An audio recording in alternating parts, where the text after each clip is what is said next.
is currently in Mexico. Oh, boo-hoo, poor him. And he's on the east coast of Mexico this time, facing the Great Gulf of Mexico and the sandy beaches, etc. For those who don't know, this is where they record the Corona beer commercials in that area. And so he's having a great time. I will feel sorry for him upon his return. No, I won't. How about that? So I'm the interim convener, whatever it is, for tonight. I'm going to ask us to go around the circle. Julia, I'm going to ask you, but we're not going to ask you right away because we'll have Rihanna introduce you. But I'm going to ask three things to people. A, your name. B, four things: your location. C, your tie-in to a cultural exchange enthusiasm, and something great that happened, something really good that happened to you in the past 7 days. Linda, you're up next. Thank you. I am Lindy calling from Sprinkly Richfield, and I have a connection to International Rotary through the Fast for Hope program. I was able to go to Nicaragua in 2009. And something really great that happened to me in the past 7 days is I have received 4 referrals from my into my planning business. So I'm really excited about that. That's a happy dollar right there, huh? Yes, it is. I think so, Lindy. Karin, you're up next. Hi, Julia. I am Karen Aspaug, and we live in Hastings, Minnesota. I am involved in this group as a result of lifelong involvement with Youth Exchange. I was an exchange student in Sweden before your parents were born. I I have been a host mom to 3 students, and as far as something that is good, here we go. I don't know if you can see this. I spent the day today. I've been spending my days with this little person who is my grandson, who's going to be 4 months old tomorrow. So yeah, and I put on the sweatshirt to hide the spit up on me. So that was a good thing. That was a very, very good thing. Thanks, Karin. Chrisanne, you're next to my list. Hey, Chrisanne. I'm Chrisanne. I'm currently in Denver. I moved here a year and a half ago from Minneapolis, Julia. I was an exchange student to Brazil when I was a junior in high school. And for something good that happened, I just got back from Palm Springs, California, and visited a few friends out there. And for those of you that know Mike Morris, Dr. Mike Morris, he was out there as well, and I had a chance to see him. So good. Good. Excellent. Rihanna, I'm skip over you for a moment and go to Sam, if I may. Yes. Hi, everyone. My name is Sam. I was an exchange student to Italy, and I live in Minneapolis, Minnesota. I've been with this club now for just over a year. And one good thing that happened in the past week is I got to be out in California with my sister and spend time with her. Oh, that's great, Sam. What a fun time. Sandy, you're up next according to my list. I'm wearing my new Rotary mask because I'm a new Rotary member. So I'm Sandy Capra. I am right now in St. Louis Park, Minnesota. And I guess the most happy thing this week is that I became a Rotary member, and the friend that introduced me to Rotary gave me this in my birthday card this week. So it was my birthday this week too. As we say in Swedish, Sandy, mazel tov. Merci. And Elke? Hi, Julia. My name is Elke. I was a Rotary Youth Exchange student back in 05-06 to Austria. And then I've been with this club as a friend for, maybe almost also a year now. It's kind of my like COVID group, which is kind of fun. And a good thing that happened to me in the last week is I ended up with 3 birthday cakes. And they all had gold leaf in the icing. So that was awesome. And then I also saw my friend's baby and got to hold him. Good for you.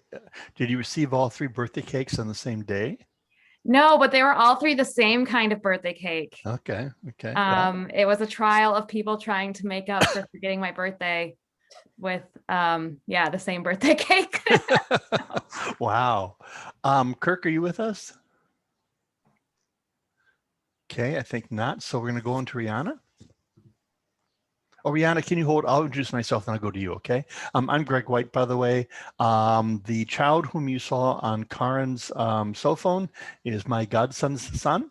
And he's just adorable as can be. Let's get real here. That's the most beautiful baby in the world, of course. Anyway, what else? I was an exchange student to Sweden even before Karen was. So I am the same age as your grandparents. And yeah. Oh, and one good thing that happened to me this week, I think I have not told this group, I went to a restaurant.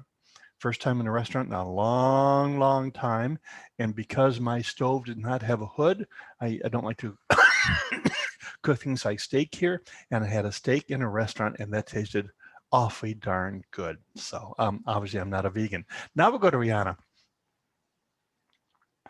I'm Rihanna. Julia knows me pretty well since I invited her on. I'm in Minneapolis, Minnesota. My connection to exchange is I was an exchange student through Rotary to France. And my good news this week, it's sort of an ongoing good piece of news. I am in the midst of a launch for my program to corporate companies for doing a combination of ergonomics, therapy. You guys have heard me talk before. And so I'm in the middle of launching and getting everything ready. So it's just been exciting as I keep plugging away with the website and all the content and stuff. So that's exciting. And then sorry. Introduce Julia. Not quite yet. So Chrisanne, I think you have some visuals to show us. Sure. Oh, Kirk, are you there? I can't share my screen. Well, maybe we don't have visuals. All right. Kirk, if you join us, great. If not, we will go without the visuals. Number one, this is an e-club. What's really interesting in Rotary with an e-club is that this club has members not only in one district. As Chrisanne is in Denver, et cetera, and Kirk is in Wisconsin, we can be all over the country. Sandy moves quite a bit, I think. Sometimes Wisconsin, sometimes Minnesota, whatever. And what Rotary is finding is that e-clubs are forming around causes rather than around geographies. So this particular club's focus is on cultural exchange enthusiasm, especially youth exchange within Rotary. Oh, there we go. Hi, Chrisanne. Oh, it's coming. Hang on. There we go. Thank you, Kirk. And so that's our focus. As you can see, culture exchange enthusiasts. I think it's be a pretty darn good deal for those of you who are Rotarians. There's supposed to be an article about the club in an upcoming issue of Rotary magazine. When it happens, I hope we get lots of people at least checking us out. John Hobby is our current president, and as I mentioned, he is currently in Mexico. Good for him. Next slide, please. We always want we always are happy to have new members join us. Our goal is to have 25 members by the end of this year. That is the end of 2021. We're one of the cheaper clubs, 270 per year are our dues. And of course, what's really wonderful about this club, as far as cost is concerned, we don't have to have a luncheon or a breakfast or whatever that is tied into every meeting. So we'd love to have anybody be a new member. Next slide. And if you already are a Rotarian with another club, but want to become a friend of this club and want to support us, that's $100 a year. And of course, you get to support a new Rotary club. You have access to every meeting and you have unlimited makeup slips, which is very important. If you wish to become a friend of the club, you can see the URL down below, or we will happily send it to you. Next slide, please.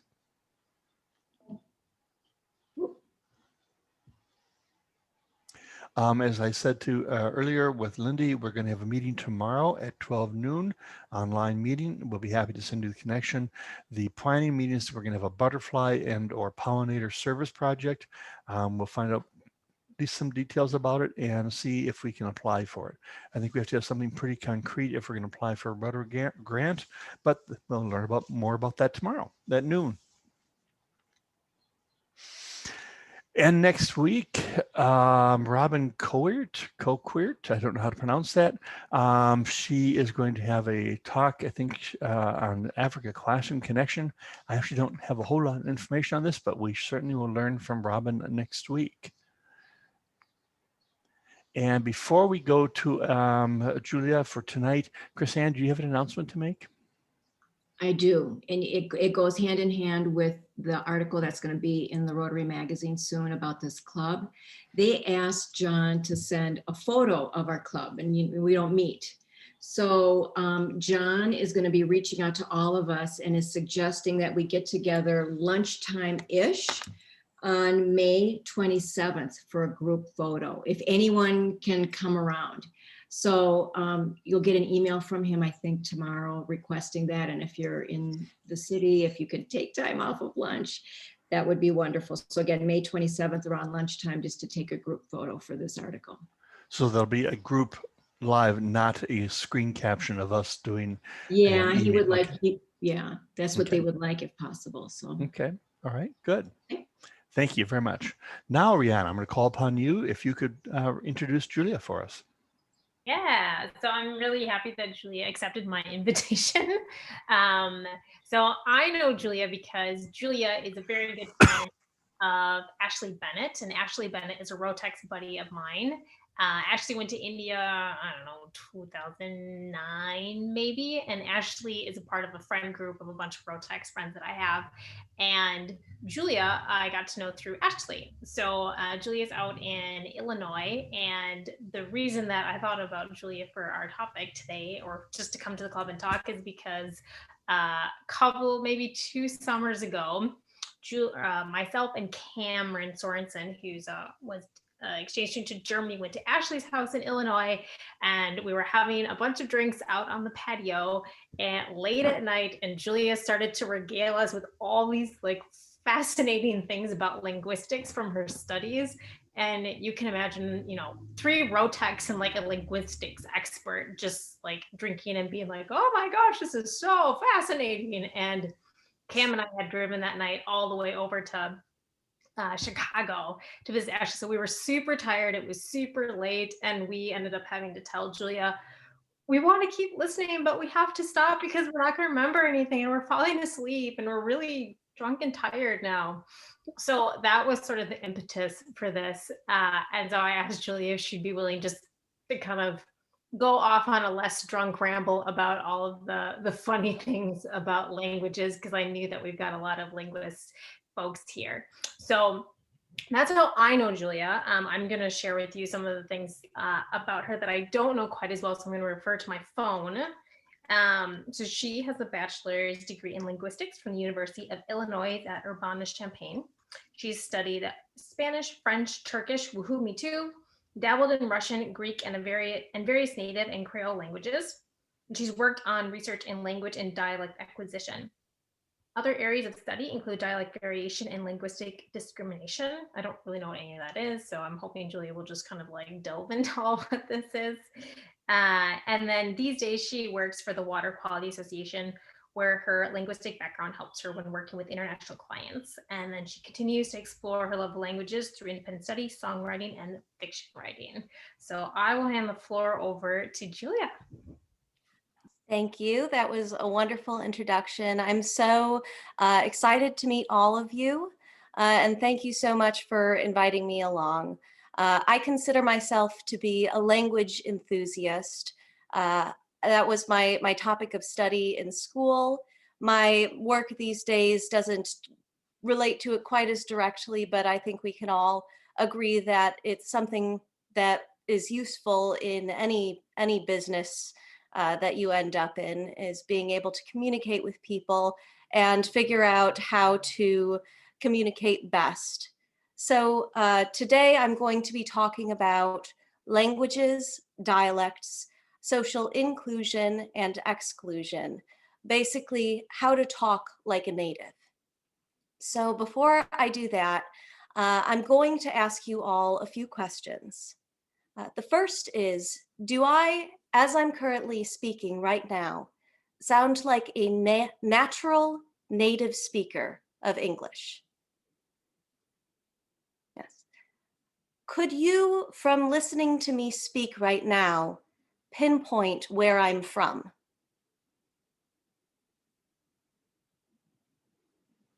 No, probably not, because no one talks like that, right? No one talks like that except news anchors. This is how I actually sound. I'm from Chicago, my family's from the South Side, and I have an accent. And from listening to all of you talk, you all have accents too. I'm hearing a lot of Minnesota.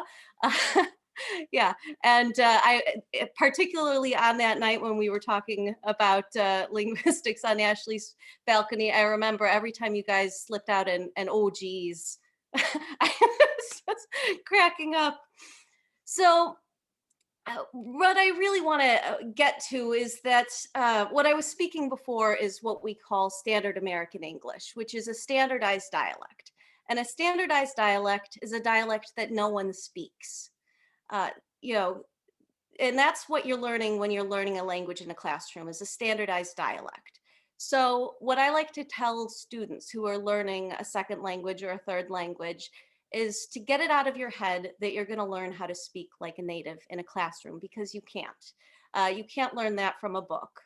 And you're probably just going to stress yourself out more than anything when you're trying to speak perfectly. Because natural native speakers do not speak perfectly. And it doesn't matter, you know, we narrow it down by region. You might learn British English in some classrooms and American English. You might learn Castilian Spanish or a standardized Latin American Spanish. But no one is teaching Quebecois or Haitian French in a United States classroom. Your Italian professor is not going to teach you Venetian. No one teaches the transition dialects between German and Dutch, or the Japanese of the South Islands, or the Norwegian dialects that are spoken in Finland.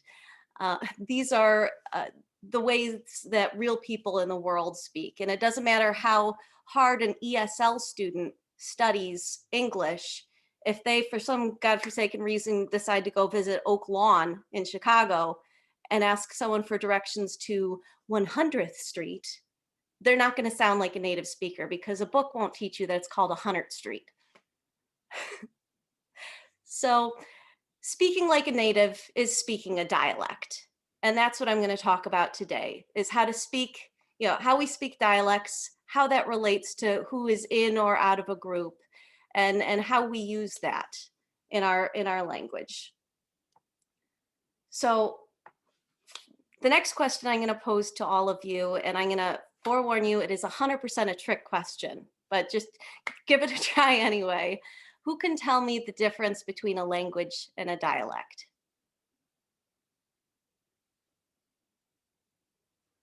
Go ahead.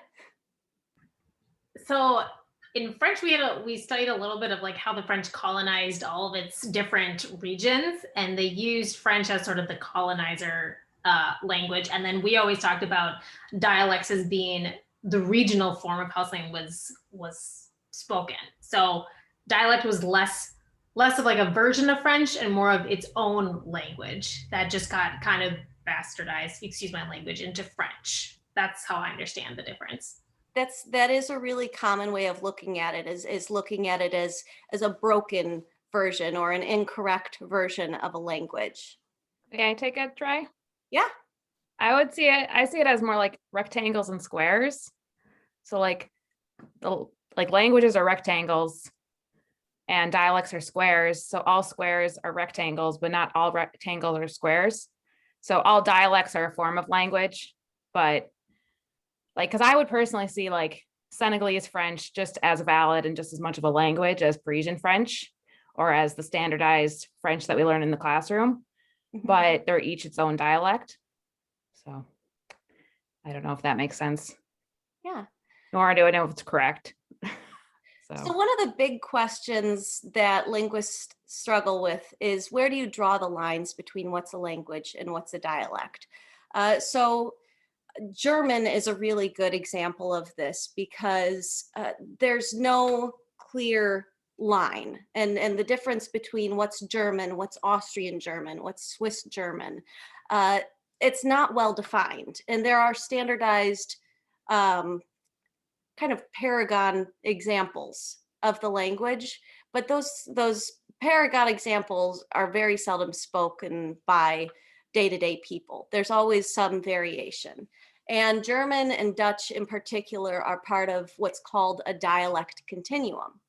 So in the south of Germany, all the way down into the north of Italy, you have High German, which is either a language or a dialect, which then transitions into the Low German, which is up north toward Dutch. And then you get into Dutch, and Dutch gets into Frisian, way up at the north of the Netherlands. And you have mutual intelligibility between people that live close to one another. So people who live in the north of Germany actually have an easier time understanding people across the border who speak Dutch than they do people in the south of Germany who speak really strong High German or even Italian German. But Can I give it a try? I would say a language is what you speak when you go to the bank to apply for a loan, and the dialect is what you speak at the dinner table. I think that's a really, really good definition. I think that is that's a good example of what's called diglossia. So diglossia is when someone is basically bilingual in a dialect. So here in the US, you see that a lot with people who grow up with lower class accents, or people that grow up in the South where that's a less prestigious accent. People who grow up speaking Black American English, and then have to go to the class, they go to school. And a lot of times those students have a harder time getting started with the other kids because they have to learn another dialect before they can start learning the actual subject matter in school. They have to basically learn a whole new language depending on how strong their home dialect is and how different it is from the standard language that's being taught in the classroom. And then you have what's called code switching, which is, you at lunch, you're talking with your friends in the local dialect, and then you get into the classroom and have to switch over to the standard dialect. So that's a really good description of diglossia, which is common throughout the world, but especially when you're talking about classroom situations or professional situations. If I was giving a presentation at work, I might not go as extreme into the standard English as I did to start here, but I definitely I'm using my normal accent because I'm giving a presentation about accents. This isn't how I would talk when I'm giving a work presentation. Another good way that people try to measure a dialect versus a language is mutual intelligibility. And that's kind of what we were talking about in that dialect continuum, which is, can you understand one another? But that actually runs into some issues as well, because you have sometimes situations where one group of people can understand this group of people, but not the other way around. So people who speak Portuguese typically have a much easier time understanding people who speak Spanish than the other way around. And Danish, Swedish, and Norwegian, that's another really commonly referenced dialect continuum. But they say that Danish people can understand Norwegians and Swedes, but Norwegians and Swedes can't understand the Danes. And this is one example where it might not be entirely due to that language being too different or having certain features that are causing it to not be as understandable. I've got a couple of really great quotes here from some interviews with people on this topic. One is from a Swede who said, "We can understand the Danes, we just don't want to." Because Danish is actually, it's seen as an ugly language, not just by Swedes and Norwegians, but actually by Danes themselves. There's a Danish linguist who said, Danish is not a language, it's a throat disease. So sometimes it also has to do with prestige. I don't know, has anyone seen the show The Wire? Anyone? A lot of the characters in that show speak a really thick Baltimore Black English, which is a very distinctive dialect. And I've talked to a lot of people who start watching the show and they say, I can't understand what any of them are saying. But I've also found that people who stick with it and attempt, and keep watching it, they pick it up very quickly and you learn how to listen to it. So it's just whether or not people are actually willing to learn how to listen to that dialect a lot of times. Oh, I see someone says that they couldn't understand The Help when they first watched it. Yeah, and it's also to do with your exposure. If you're hearing it in media, you'll learn how to listen to it. If you're hearing, if you're having exposure to people who speak that dialect, you'll learn how to understand it. All right. So there's a lot of barriers to being considered a full language.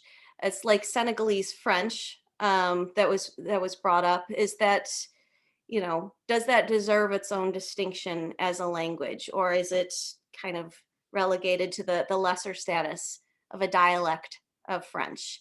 And there's a great quote by a Yiddish linguist, Max Weinrich, who in Yiddish it's a Sprach is a dialect mit an Army on float, which means a language is a dialect with an army and a navy, which means basically it's entirely political. If you have the power, a lot of these lines were drawn, the line between Dutch and German is the line between the Netherlands and Germany. The line between Portuguese and Spanish is drawn between Portugal and Spain, even though a lot of times the actual language blends across those borders significantly. A really good example of this to the extreme is Chinese. The Chinese government considers every Chinese language, every language within the Chinese language family in China to be a single language called Chinese, even though not all of them are mutually intelligible. Going from the far west of China to Taiwan, you're going to have people that don't understand what one another are saying at all. And some of those languages diverged hundreds of years ago. And so the fact that it's insisted upon being called a single language Chinese is entirely political. And it's also helped by the fact that they have a written language which is pictographic. So no matter if your actual spoken language isn't mutually intelligible, your written language is, which definitely helps. How does that relate to what China is doing in Mongolia and not teaching Mongolian in the schools anymore and forcing the Chinese? I mean, because they don't have a pictographic language, and I'm wondering if that's why they're doing that, because also it's a lot like what Russia did with Estonia, Latvia, and forcing them to learn in Russian. Yeah, that is an example of language discrimination and language suppression and domination, and there are examples of that throughout history. Languages have been made illegal here in the United States, and in Canada, it was illegal to speak native languages in many places, or kids were put into the residential schools and forbidden from speaking their languages. In Russia, the USSR, the Soviet satellite states were forced to teach Russian in school. And in Chicago, we have a very large Polish population. And I could tell you, if you talk to any Polish immigrant over the age of 40, they will tell you that they speak Russian, but they won't speak Russian because they were forced to learn it in school, and it's a very sore topic. In Turkey, which is where I did a research project on language discrimination against Kurdish. Kurdish was illegal to be spoken in public spaces, despite being the primary language in Western or Eastern Turkey, the Kurdistan regions. There were actually a Kurdish parliament member was arrested for speaking Kurdish on the floor of parliament. So it's very much about control. It's about cultural control. A lot of states feel that if you allow multicultural, if you allow multiple cultures to exist, it somehow threatens the cohesiveness of a region, especially when you have regions that are thinking about autonomy or who don't culturally conform to the rest of the country. And China in particular has a lot of regions that fall under that umbrella. So it's not that they're trying to make Mongolian into Chinese, because they're not related at all. Mongolian is from a completely different language family. They're just trying to kill the Mongolian culture by killing the Mongolian language, which is obviously very sad. I wanted to touch a little bit more on the diglossia, which Karen, how do you pronounce your name again? Oh, sorry. No, yeah, you're doing just fine. Go ahead. Okay. So the diglossia that you brought up, I'd known that there were about a cajillion different Italian dialects. But I started looking into it a little bit more because it was noted as a language that someone in here was interested in. And I hadn't realized quite how wild the multi-dialectal fabric of Italy is. So Italian is descended from Vulgar Latin. Vulgar Latin became the language of Europe during the height of the Roman Empire.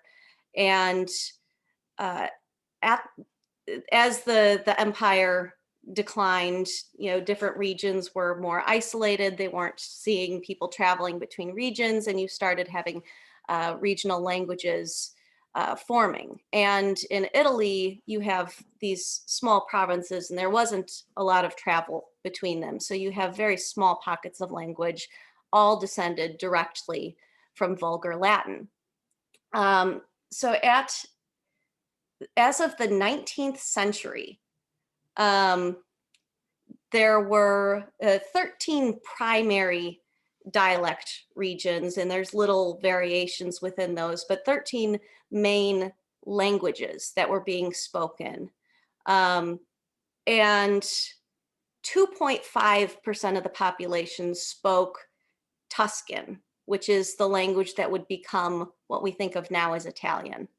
And that was in 1860, is only 2.5% of Italy spoke Italian, and everyone else spoke these regional languages, which they were closely related to Italian, but it's not like they were descended from Italian. They were sister languages, basically. And then as Italian nationalism and unity began a political movement, they decided they needed to pick a unified Italian language, and they picked Tuscan, and they started teaching it in schools. And as they're teaching it in the schools, you get people who are diglossic. They speak the local language. So for instance, Venetian was a language spoken in Italy and still is spoken in Italy. And then the students also learn Italian. But as Italian is taught in these different regions, it becomes influenced by the local languages and the local accent and the local culture. And so you have different dialects of Italian that then develop in different regions. And so in Venice, for example, you have people who speak the Venetian language, people who speak standard Italian, and people who speak Venetian Italian, which is a dialect of Italian and is somewhere in between Venetian and Italian. And so as a result, you end up with dozens of different languages and dialects in Italy, which I've heard that Italian is a language which is a bunch of languages held together with Scotch tape and spit, is how I heard it referred to. So that's that's something where, you know, someone might pick up an Italian phrase book and go to Italy, but if you're going to Sicily, that Italian phrase book might not get you very far. All right. So if a language is a dialect with an army and a navy, what's the explanation? There's the counter argument to that is, what about American and British English? Or what about Spanish? And that a lot of times has to do with language prestige. So when a language is already considered prestigious, even if a country that speaks a dialect of it gains power and, you know, could theoretically establish themselves as their own language, if that language is considered prestigious, it's probably going to be maintained, especially if it's useful for commerce. So it wouldn't be very economically, you know, useful for the United States to establish, you know, a New Orleans Creole as the language of business for the United States. It's much more useful to have one that's mutually intelligible with most of the English speaking world, even if some of the rules are a little bit different. So we form standard languages. Standard American English basically started when Webster wrote the dictionary. And that's how a lot of them start, is someone writes a dictionary, or sometimes there's a state language council that starts writing down rules. And I have a really interesting example from Scandinavia of how standard languages can basically create languages, and that's in Norway. So from the 1300s, Norway was ruled by the Danes, and Danish became the language of the elite in Norway. And you still had people out in the country, you know, country bumpkins out in the middle of the frozen wasteland that spoke what was then considered Norwegian. And Norwegian and Danish back then were related, but they were different languages. And so people in the city and the elites were speaking Danish. But over time, just due to geographic separation, the Danish spoken in Norway diverges into its own language. This was much more common back then because you didn't have the frequency of travel and the instantaneous communication. So inevitably, when you send a language far away back then, it becomes its own language. And they called the Norwegian Danish became Norwegian. So there's actually two Norwegians now. There's country Norwegian and there's Dano-Norwegian. And Danish was still the written language.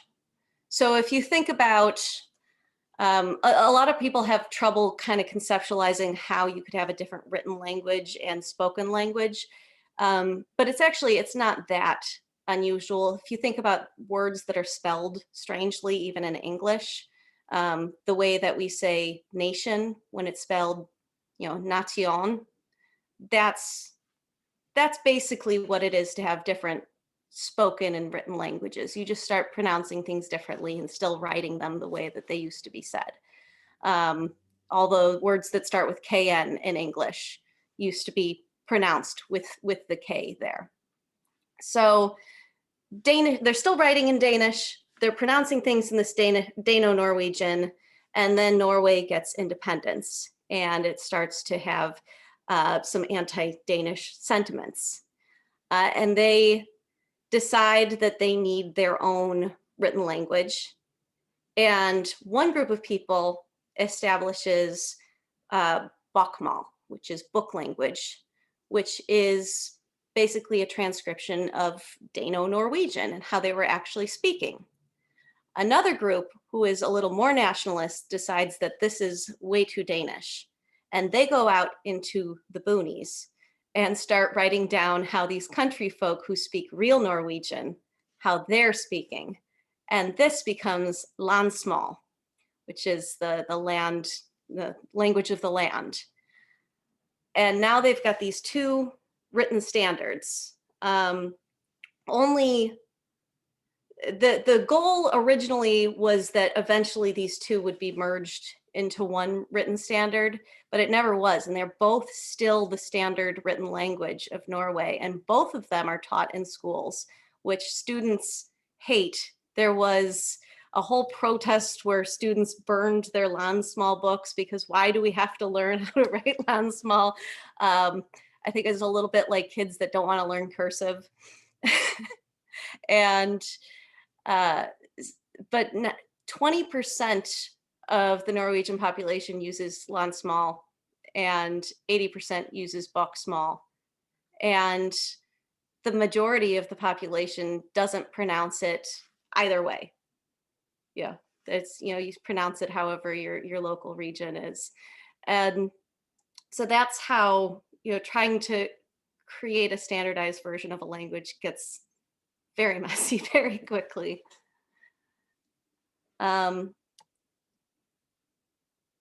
So I mentioned in there that regional isolation is one of the big ways that that languages diverge, and it's also something that can preserve languages. So I saw that someone in here is interested in Japanese. Is that anyone in here? Japanese is a really uniquely isolated language. It's a language of an island nation. It's the 11th most populous language in the world, but 99% of Japanese speakers live in Japan, which it's very unusual for a language to be that populous and that isolated. And a lot of the reason that it's able to, maintain that boundary is because it's an island. But it also has historically dialects because it's a chain of islands. And anytime you have islands, you have dialects that develop. So a lot of people will say that Japanese is a language isolate, which means it has no related languages. That's not exactly true. There are some close relatives on Japanese islands. It's the Ryukyu languages in the South Islands. And then there are some regional variations.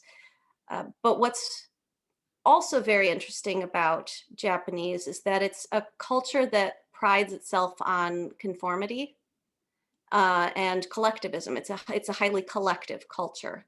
And that has prevented, despite there being all these little islands, it's prevented a lot of regional variation, at least now that we're able to have rapid communication.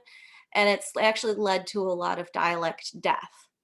So there are dialects in some small island regions that now only have, a few hundred speakers, all of whom are, older in their years. And that's one of the ways that linguists measure whether a language is moribund, whether it's a dying language, is if there are any young speakers.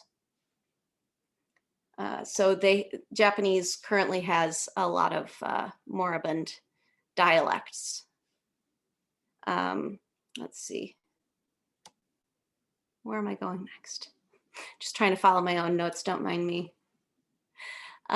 But I guess a lot of this is just to say that you can't really control language. It's very organic. It changes over time. It's impacted by social factors.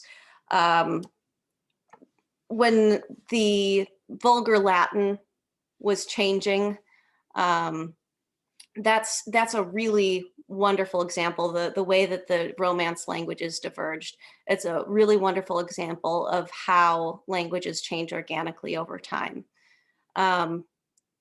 Who can anyone take a crack at naming the major Romance languages?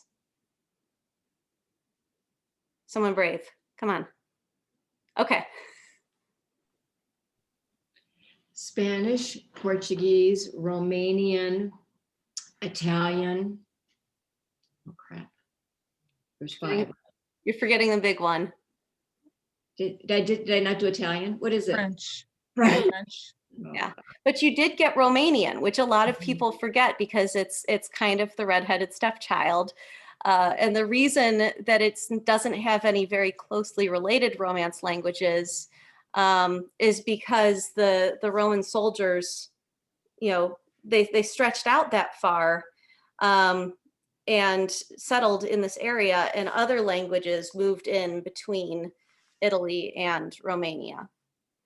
So it wasn't that group of speakers moved out very far. It's that all of the in-between languages died out.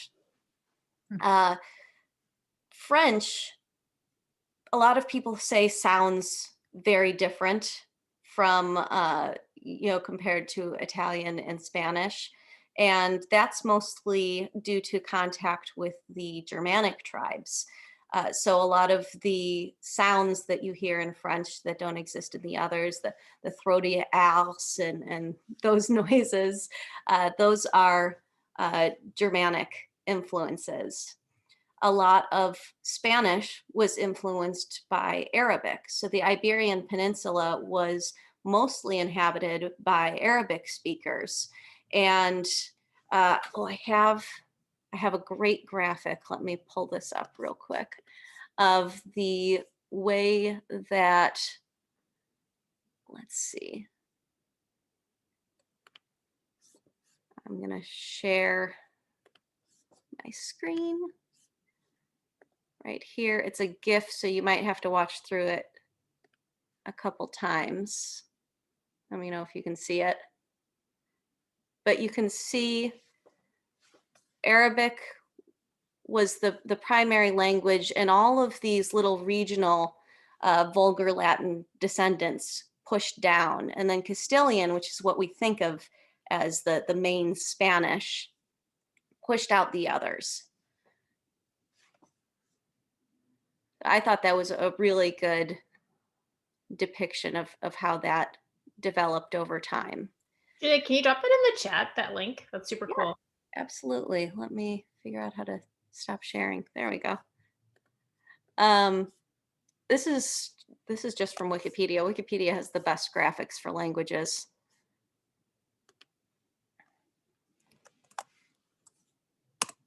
I see someone is dunking on Romanian in the chat, that they picked the ugly way to say "I love you." Do you know how to say that was Romanian? me. Yeah, I had a French teacher in college, and he was Romanian. Julie, what's the other language that Romania is influenced by? Is it Czech? So a lot of the Slavic languages. Yeah, he was always really annoying. He was like, they picked the Slavic way to say "I love you" versus the beautiful way of "je t'aime" in French. I mean, he was always so bitter about it. I was like, okay, man, great. So here's one thing that they teach you very early on in linguistics, because linguistics kind of has an ugly history of, it's called prescriptivism, telling people how to speak, and colonialism and all of that nonsense. And so they're very careful these days to be descriptivists. We talk about the way that people already do speak, and being non-judgmental and respecting languages equally.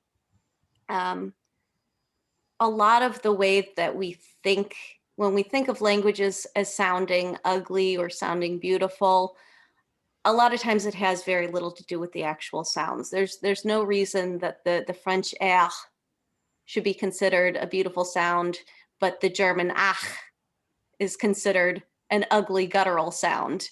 They're basically the same noise, but we think of French as being very, romantic and delicate and beautiful, and German as being this very brusque, ugly language. And that has much more to do with how we see French people and French culture versus how we see German people and German culture. And one thing I'll always point out to people is throughout at least the past 100 years, probably longer, any speech style that is adopted by young women, whether that's Valley Girl, where they lift their words at the end of things, or saying the word like, or these days it's vocal fry, where they do this. All of those are immediately classified as sounding vapid and shallow and uneducated. And when you think about why those characteristics might be assigned to those sounds, it probably has a lot less to do with the sounds and a lot more to do with what people think of young women. So the next time you hear someone trashing a new linguistic trend, you might want to pull that one out for them. Julia, I'm going to cut in here. Thank you so much. I want to leave a few minutes for a Q&A before we can sign off. Mm-hmm. Does anybody have any questions for Julia? Yes, Cronin. Julia, first of all, thank you so much. What a wonderful presentation. This was such a pleasure. I have a question. I'm sorry, my computer froze for a while, so I don't know if you talked about this. My question is about African-American English. Mm-hmm. I work in the courts. It's a controversial issue for us, for court reporters to, as they are taking down verbatim what is said. Court reporters struggle. Do they take down what is said verbatim in African-American English, or do they translate it into standard American English? Mm-hmm. Very controversial. And then the other controversial piece is the ability of the listener to understand. And we have not gotten to the point where we're bringing in interpreters, but there are some speakers of African-American English who are very difficult for a Minnesota jury to understand, or a Minnesota judge to understand. And this is a controversial issue for us in the courts. Yeah. I'd love to hear your wisdom on this. I think my main concern with that is, first of all, the potential for discrimination, people thinking they sound uneducated, people saying, but more so than that, there are some unique grammar constructions in African-American English that someone might not understand them correctly, particularly in verb tenses. There's a unique verb tense in African-American English, which is the perpetual be. So if you say, I be working, it means I've been doing this habitually over time. Whereas if you say, I workin', it means I'm only doing it right now. And that could be a really important distinction if you're relating a sequence of events for a court. So I think whether or not it's taken down verbatim or translated, it's important that the person writing it down is fluent in that dialect if they're going to be translating it. Mm-hmm. That's very helpful. I mean, and just the whole issue of being able to, number one, respect the speaker, to respect the person who is communicating what they saw, heard, experienced.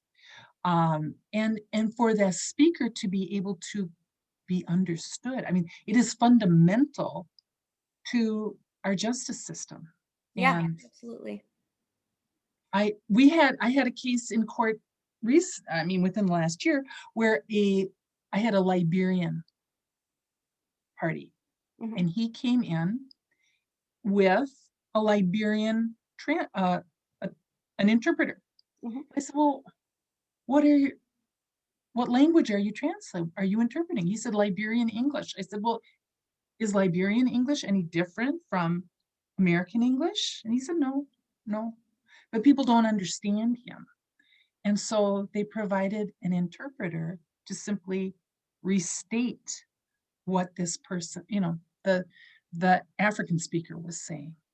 Yeah. I mean, well, sometimes accents, I mean, you have some different languages that grammatically are very, very similar, but the accent becomes different enough that they're not mutually intelligible anymore. If you have any any American trying to understand Scottish English, a lot of times you can't understand it in the very thick dialects. So I think that is important for understanding. I I I find it really interesting. I grew up in central Minnesota, and my grandparents spoke High German and Low German, and it was very controversial because when I was in fifth grade, the nuns started teaching German, because it was a secret during World War II. They didn't identify as German during World War II. They kept it a secret. And when I started, and because I guess I started understanding my grandparents, they stopped speaking in front of me. But now there's a large Amish community that has started moving into central Minnesota. And it's interesting because my relatives who basically grew up, like my dad didn't learn English until he went to school, are facilitating the Amish community because they can understand and they can speak. But even the English is different that I grew on. I mean, it's like we didn't turn on the light. You make the light on, or you made the light on. Mm-hmm. I mean, there was very distinct grammatical patterns that I grew up that was completely different. Yeah. Than what, yeah. And even in Minnesota. A lot of the features in Minnesota are from Scandinavian languages.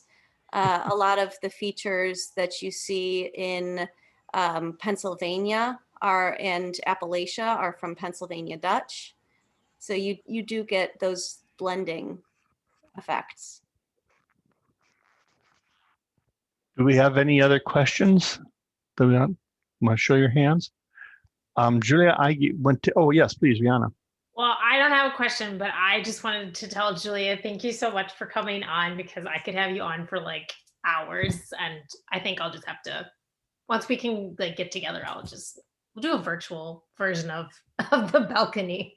Okay. I'm absolutely down for that. I was surprised when I looked down and I saw the time. So I once I start, it's very hard to stop me talking about linguistics. So Julia, I was going to say that I'll correct you slightly. Way back when, 150 million years ago, I went to high school, and my French teacher was from Quebec, and we learned Québécois, not Français. And I did not realize how strong my Québécois accent was until about 3-4 years ago. I went to St. Bonifacius, which is the French-speaking port across the way from Winnipeg, and went to a nice dinner, and I screwed myself up as tight as I could and said my bravest French, "Thank you so much for dinner. We had a wonderful time, and we really enjoyed the food." And they looked at me and said, "Tu parles Québécois?" And we never get Americans in here. They said that speak Québécois. They speak French, but sometimes they speak French. You just speak English, but nobody comes in here and speaks Québécois. So I had no idea that my accent was so strong. They recognized it in 2 40-year-old sentences in French, and right away it was Québécois, not French. that's wonderful. Yeah. I never hear about that happening in the US. I think that's wonderful. Well, I will say that he was a crappy French teacher, but a really good hockey coach. And Anyway, we end up our wrap up our meetings by first of all, Julia, thank you so much. Very informative, very very nice to hear. I can testify that in Scandinavia, or in Sweden anyway, they do say that Danish is an illness. Anyway, so thank you very much. We end our meeting every time with a 4-way test of the important things that we think and we say and we do. Please unmute yourselves and please say along with us. Number 1, is it the truth? The truth. Number 2, is it Is fair it fair to to all? all concerned? Number 3, will it build build goodwill and and friendships? Better friendship. And number 4, will it be Will it be beneficial beneficial to to all all concerned? concerned? Thank you for putting this up, and thank you all for joining us this evening. Have a great and safe week, and see friends and go to restaurants, and as they say on the splendid table, eat well, drink well, and tip well. We'll see you all later. Thank you so much for joining Julia. us. Bye. Thank you, Thank Julia. you, Julia. Appreciate it. Thank you very much. It Thank was a lot of you. fun. Thank you, Right, Ree, for the bye. invitation. Bye-bye. Glad you came.